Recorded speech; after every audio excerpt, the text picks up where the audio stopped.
Akaja na awamu ya tatu. Mimi nimerusha kombola awamu ya kwanza tu, sijaja awamu ya pili na awamu ya tatu.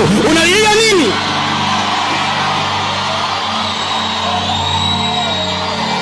Unalilia nini?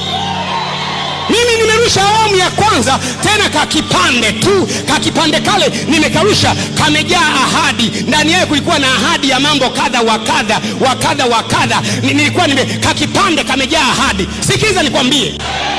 Sasa wewe wale wanaosema Gwajima imetosha, Gwajima utaua, Gwajima umemaliza, sikiliza vizuri.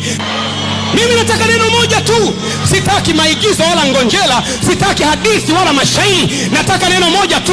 Mtu asimame aseme samahani, kwa maana nalisaliti damu isiyo na hatia. Kwa sababu ukitaka mimi ninyamaze, Mungu atainua mtu mwingine atazungumza. Ukitaka mimi nikae kimya, wanyama watazungumza. Ndio asili ya Mungu iko hivyo. Anayempenda Yesu aseme amen.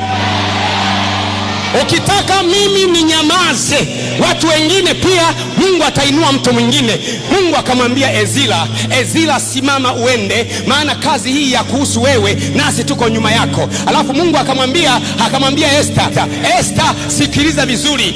Usipowaokoa Wayahudi kwa siku ya leo, Mungu ataleta wokovu kwa njia nyingine, lakini wewe na familia yako mtaangamizwa kwa upanga. Na mimi nimesimama leo, nisipoliokoa kanisa la Mungu duniani kwa njia hii, Mungu ataleta wokovu kwa njia nyingine, na mimi na watu wangu tutaishia mwishoni. Mimi nasema hivi, mimi ni mtu wa saa yake, ni mtu wa wakati wake, ni mtu wa majira yake, ni mtu wa siku yake, na siku yangu ni leo.